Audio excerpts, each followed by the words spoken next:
What's happening, folks? Welcome back to Celtic Fans TV. It's time for your Twitter reactions to Celtic 4, Raith Rovers now.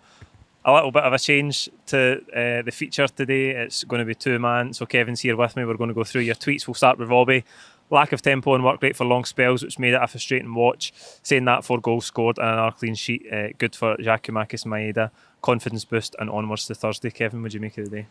Yeah, I mean, there's not really much I could add to that tweet because it was a weird game to start with. I mean, as much as we got the goal and Scales scored an absolutely fantastic goal, I thought his passing was poor. He was very rarely finding a man.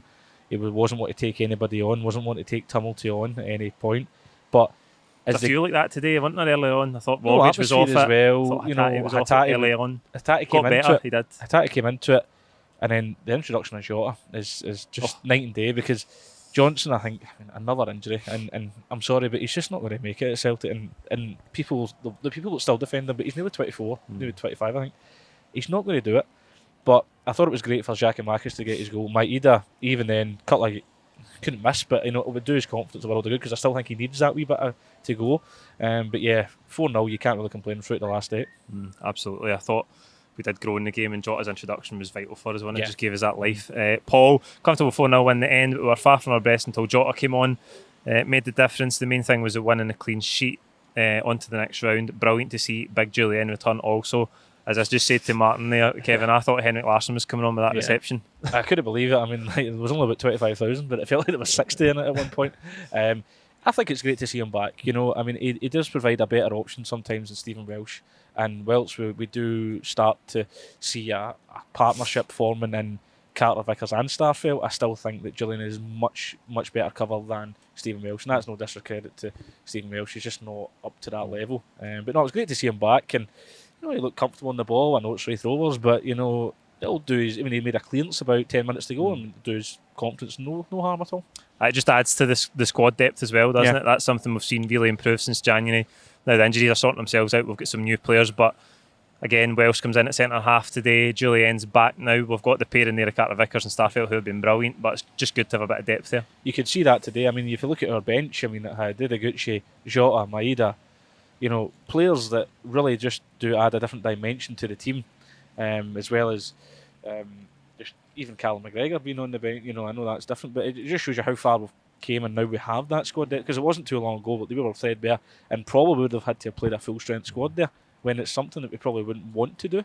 But Raith Rovers, they frustrated us for long periods of the game, but we got the win in the end. That was the main thing, getting into the next round. Interesting again today. This seems to be a theme. I see it a lot across Europe in games and cup games now, that big teams seem to have their top players on the bench and bring them on in the second half. We kind of did that again today as well, and it really helped us because we mentioned that Jota gave us a lot of life in the game. But getting Maeda on, getting Abada came on to good effect as well. So getting those big players on the second half really gave us a boost in it. Yeah, I mean, as I say, it seems to be a recurring theme because you just don't know how these games are going to go. There wasn't any shocks as of yet in this round, and it could have been us today if things were going a bit different. And they did have their chances, but I think our quality showed through in the end.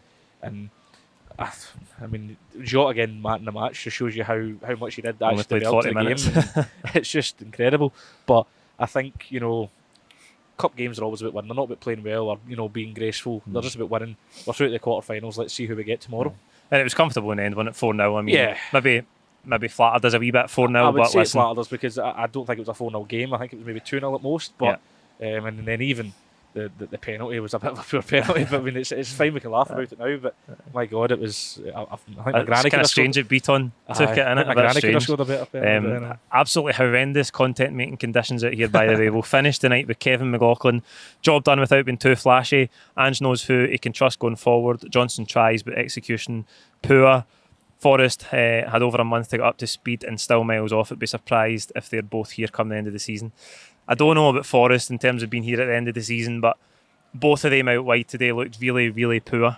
That was probably a factor in the first half, actually, because you see when Abada and Jota come into the game, the difference in the whole team, but those two were really poor, weren't they? Yeah, I mean, I think with Forrest, he divides opinion about where he fits into the style and play of Ange.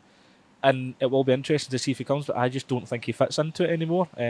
he's been a fantastic servant for Celtic, but there does come a time in a player's career where they just don't fit into a system, and it's not through that they don't try or they keep themselves fit or whatever. It's just it doesn't do it. And I think this was a big test for Johnson today to see. And he started well. He had a great shot, but this keeps happening. We can't.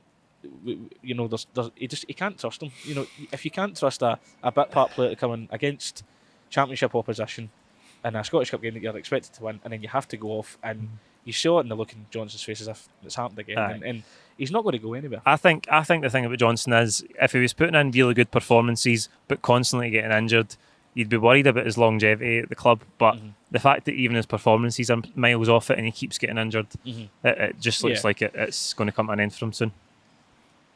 Exactly, and it's frustrating because when he first came into the fold under Rodgers, and you thought we had a player here that that could have been maybe not the next Aidan McGeady, but somewhere a good academy product that would make his money going down the line. I just think that he had a big chance today to show something, and I'm sorry, but he failed miserably. And it's not against him; it's just he's just desperate, unlucky, and the way he got the injury, like banging into an advertising holder. Most people do that on a daily basis at a game, but he seems to be off a long term now, whatever it may be. And it's not that we're laughing about him. It's just I'm not a fan of it. I never was a fan of him after he got the odd injury, and he thought he was a glory hunter. It reminds me a bit like Mark Burchill.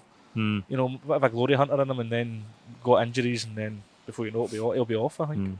In summary today, though, 4-0 into the last day. The big question I asked some of the guys outside was Maeda and Giakoumakis in the score sheet really good for their confidence. If it's going to be Jota and Abada on the wings on Thursday, who are you playing through the middle? I would go Maeda. Maeda's got the pace to annoy the Bodo Glimt defence, I think. I mean, this is a team that I think are just in pre-season mode because of the way the league system works in Norway. I think he would annoy them more than what Giakoumakis. If Giakoumakis, as good as he holds up, I think they will not be used to the pace of Maeda. And with Shone and Abada, I think we could really put a good stamp on this tie and hopefully get a good result. And you've got to remember, they've sold 3 of their star players for about £5 million. So it just shows you that I think confidence is growing and we'll have a good chance. Hopefully, looking forward to that on Thursday. There you go. That's it for Twitter reactions. If you're watching this video at this stage, and seeing us in the Pish and Vein, I think you should subscribe below if you haven't already. Like the video as well. We'll see you on Wednesday for the build-up to that Europa Conference League tie against Bodo Glimt. Cheers.